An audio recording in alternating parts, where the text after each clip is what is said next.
juga tidak asing dengan yang namanya HIV atau AIDS. Nah, kami di sini akan membahas apa itu AIDS, cara HIV melemahkan sistem kekebalan tubuh, cara mengetahui seseorang mengidap HIV, tahapan-tahapan dalam terjangkit HIV, penularan, cara mencegah, dan cara memperlakukan pengidap HIV. Yang pertama nih, apa sih itu HIV? AIDS adalah Acute Immune Deficiency Syndrome, adalah kumpulan gejala penurunan kekebalan tubuh, sehingga tubuh menjadi rentan terhadap penyakit lain yang mematikan. Penyakit ini disebabkan oleh virus yang disebut Human Immunodeficiency Virus atau yang kita kenal dengan HIV. Cara HIV melemahkan sistem kekebalan tubuh. Sasaran HIV ialah sistem kekebalan tubuh, terutama sel-sel limfosit T4 atau yang biasa disebut juga dengan CD4T. Sel-sel limfosit T4 ini menjadi media pengembangbiakan virus. Apabila sel limfosit T4 ini mati, itu akan membuat virus mudah untuk menyebar dan membunuh sel-sel limfosit T4 yang masih sehat. Ini akan menyebabkan daya tahan tubuh menurun dan membuat sistem kekebalan tubuh tak mampu untuk melindungi tubuh lagi. Dan ini juga menyebabkan kuman infeksi lain atau yang biasa disebut juga dengan opportunitis masuk dan menyerang tubuh penderita. Bahkan kuman-kuman yang jinak bisa saja menjadi ganas.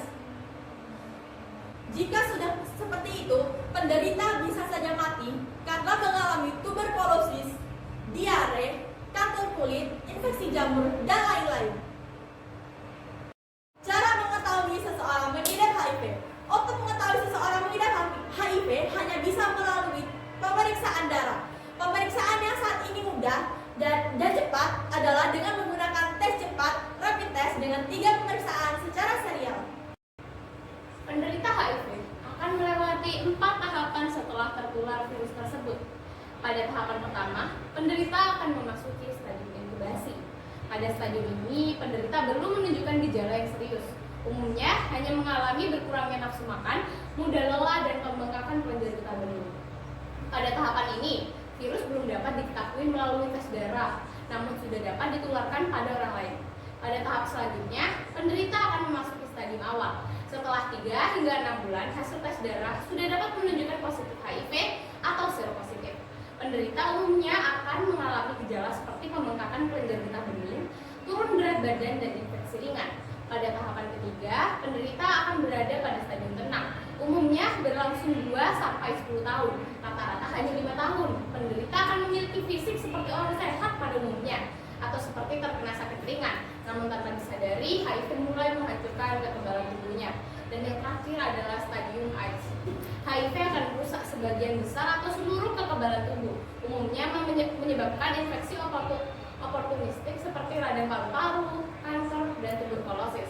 Dan penyakit-penyakit ini akan susah diobati. Apabila keadaan penderita semakin memburuk, penyakit-penyakit ini dapat menyebabkan kematian. Berikut merupakan hal-hal yang menyebabkan virus HIV menular pada orang lain. Yang pertama adalah melalui hubungan seksual.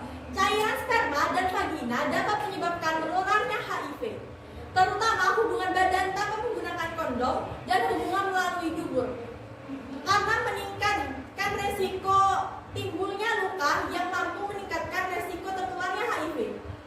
Kedua adalah melalui transfusi darah.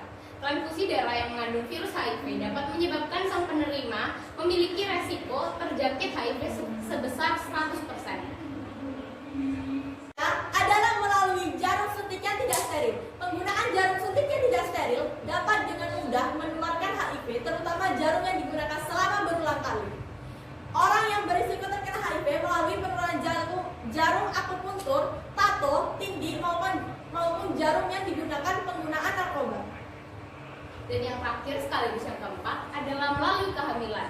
Ibu yang terkena HIV memiliki resiko 20% hingga 40% menularkan HIV kepada janinnya melalui plasenta.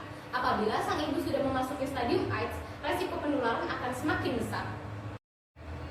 Cara perlindungan terhadap HIV yaitu 1. Melalui hubungan seksual yang aman. 2. Hindari penggunaan obat-obatan terlarang. 3. Bicarakan terhadap dokter. Dan yang terakhir yaitu keempat, jujur kepada pasangan jika kalian mengidap HIV.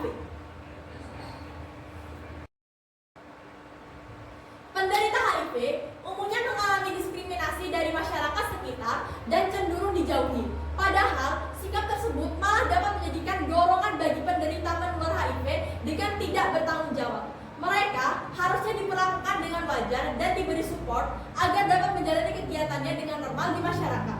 Hal-hal yang boleh kita lakukan dengan penderita HIV yaitu kontak fisik tanpa adanya darah dari luka, bertukar barang dan pakaian dengan penderita HIV, melakukan kontak fisik seperti berjabat tangan dan bermain bersama, tidur bersama penderita HIV, makan dan minum bersama penderita HIV, terkena cairan ludah atau bersin dari penderita HIV, duduk berdampingan dengan penderita HIV. Memberikan perawatan pada penderita HIV tentunya harus dilakukan dengan benar karena virus dapat dengan mudah tertular dengan kontak darah dari luka. Berikut prosedur dalam P3K perawatan di rumah pada penderita yang tidak berat untuk menghindari resiko tertular. Pertama, wajib menggunakan sarung tangan dan celemek untuk perawat. Kedua, mencuci tangan sesudah bertugas. Ketiga, mencuci pakaian kotor dan bernoda darah dengan menggunakan air panas. Dan keempat, jangan gunakan alat cukur dan sikat gigi bergantian. Dan yang terakhir, hindari kontak apabila Anda memiliki luka. Sekian presentasi dari kami mengenai HIV dan AIDS.